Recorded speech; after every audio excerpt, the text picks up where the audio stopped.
Hello and welcome. In today's session, I'll guide you through building your first full-stack application using Mocha. No coding required. We'll start with an idea, and by the end of this video, we'll have a fully functioning app. So with Mocha, you can build a full application without writing a single line of code. And how it works is that you can simply prompt the AI to write an app for you. Think of it as a virtual employee that works for you 24/7, knows how to code, knows how to design, and is always there for you. So to get started, all you have to do is create an account with Mocha. Here, you can just click sign in or join if you don't have an account yet. And once you have an account, you'll be able to see your dashboard. And while in the dashboard, you can simply click create a new app in the right corner, and it'll take you to the screen where you can prompt the idea of your app.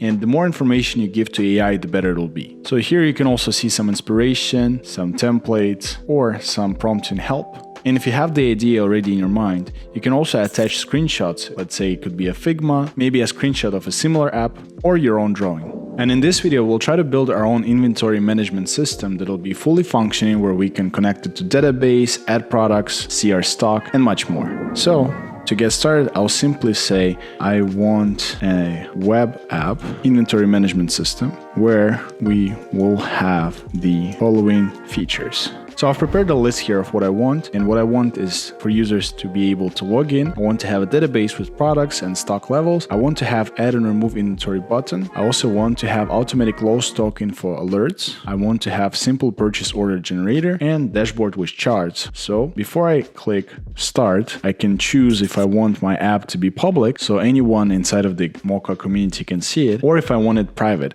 where only me will have the access to it. Let's go ahead and click start. And once we started our web app development, we'll be teleported to this UI, where basically on the left side, we have our chat history with our AI. And here we can basically see the process where it says, okay, I'll build the stock polls, blah, blah, blah. And so it could take a few minutes. So as you can see on the screen, we already have this app where we can have the sign in with Google button, which is correct because we asked AI to add authentication. So Mocha is directly pre-built with Google Authentication, which is quite seamless. So let's give it a test. So I can click sign in with Google. So we have our dashboard with 0 values so far because we don't have any products or purchase orders. So let's go to the products, and maybe let's start by creating our first product. So let's click add product. Let's call it gaming PC. SKU will see GPC. This is a gaming PC. Quantity, so let's say we have 100 of them, and the alert for low stock will be 10. Unit price, let's say $1,000. Supplier name, we'll say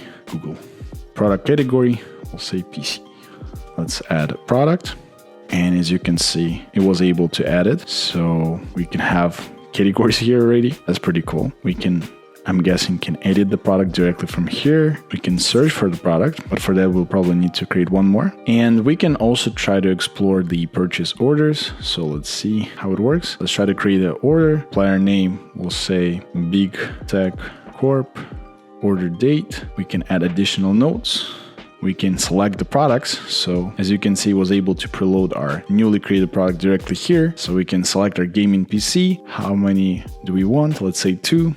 What was the price? Let's say 1,000. Let's click create purchase order. And as you can see, we have our first order here. And if we try to go to our dashboard, we should see some numbers. All right. So it seems like we do have some numbers here.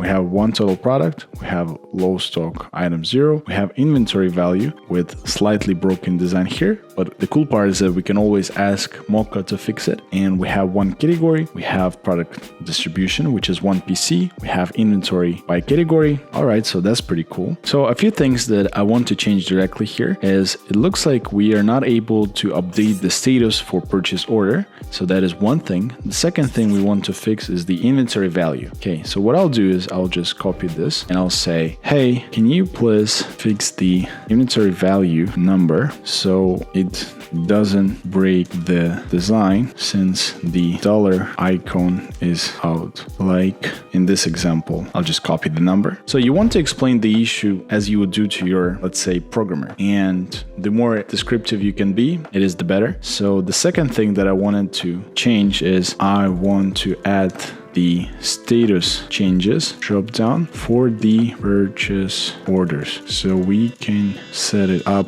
to either canceled or done. So I can again attach a screenshot, or I can enter the discussion mode. So basically this is the mode where you would not be able to edit anything on the website, or if you don't want AI to edit anything. So this could be used for asking some questions or maybe brainstorming on your ideas. So let's hit send. It took much less time for just smaller edits. So what it could take time is the initial build, could be 3-4 minutes, let's say, but this quick edits or fixes are usually much faster. So as you can see here, it already fixed the volume for us because now it shows these 3 dots. So we can maybe handle this differently, and we can specify how do we want to handle this. And now it refreshed the page for us because it recompiled the code. So we right away see the new solution. We can also try to drag the screen. As you can see, it is responsive. And let's check out the purchase orders. So now we should have statuses. Let's see if it worked. So now it seems like I can add submitted, approved, received, canceled. So it even reassumed the statuses that might be useful for me, which is pretty cool. So let's say this one is approved. Okay, so it works. So as you can see, with that ease, we were able to add a whole system where we literally can add products, make sure that we have enough in stock, we can manage the price, we can set up purchase orders, we can see a dashboard with everything that's going on. We were able to build literally a full stack application in a matter of minutes. That actually looks pretty nice as well. So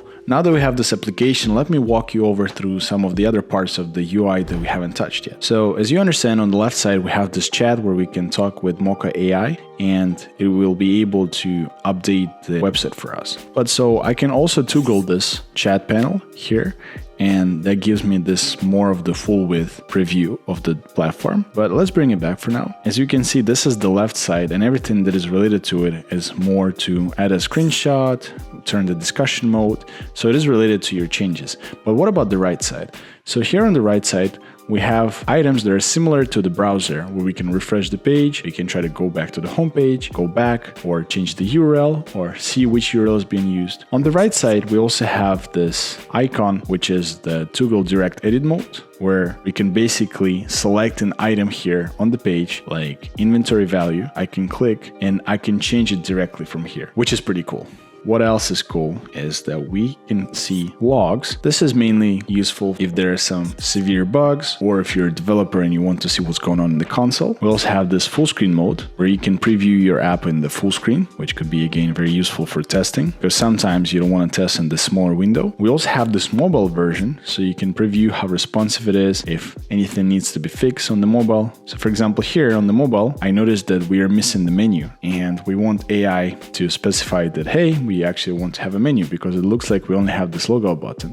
And sometimes AI might do it for you, but sometimes you might need to specify little things like this. And just like that, you can again specify to Mocha what you want, and it should be able to understand you directly. So it understands that I want the mobile-friendly hamburger menu that displays the navigation items on the small screens. So as you can see, it's updating some coding files like layout.tsx. And if you're a developer and want to see a code, I'll show you how to get there in a second. Okay, so it said that it added, and we're just finalizing some things. So it refreshed the page for us. This is the indicator that we should be able to test it. So let's try to toggle the mobile mode again. And this time we have this nice menu where I can switch pages and I can log out as well. So it's that easy. All right, let's see what other tabs do we have here. So as you notice, where I stored the product, or I created the purchase order, and I've updated the status and things like this data is stored somewhere. The cool part about Mocha, that is not stored locally. So it's not like local storage, meaning that it's stored in a database, meaning that it's stored in the cloud.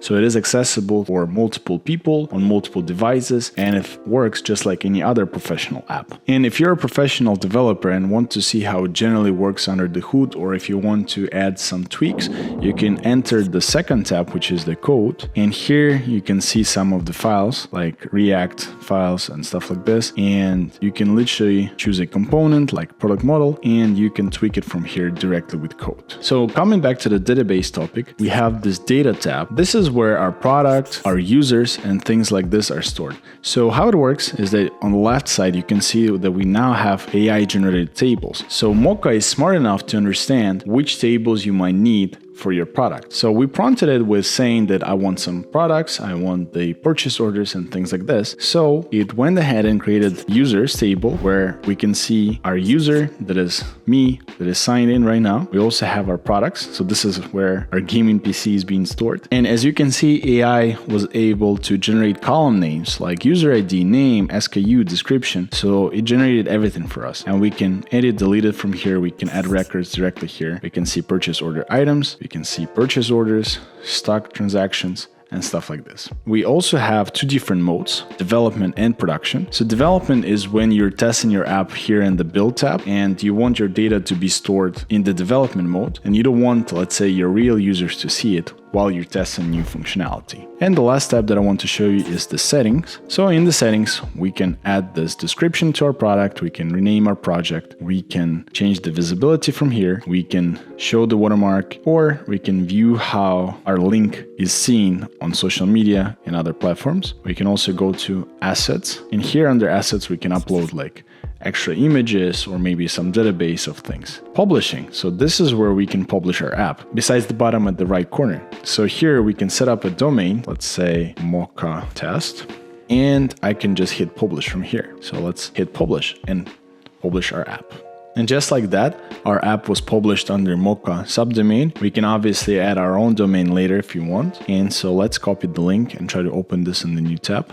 And just like this, we can now sign in with Google. And here we should have 0 products. And the reason is because what I mentioned in the past is that we have two different modes for our database, which is development or production mode. So in our production mode, we have 0 records for anything. And now we should have 1 record with 1 account because I just signed in with Google. But if I create a product here, we should be able to see this record, but just in the real database. So let's add a product, call it something else, SKU car, or description. This is a nice car. Quantity, let's say we have 30 of them. Lost stock alert, well, let's say 30. And unit price, we'll say 100,000. Supplier name, full car corp, for category cars.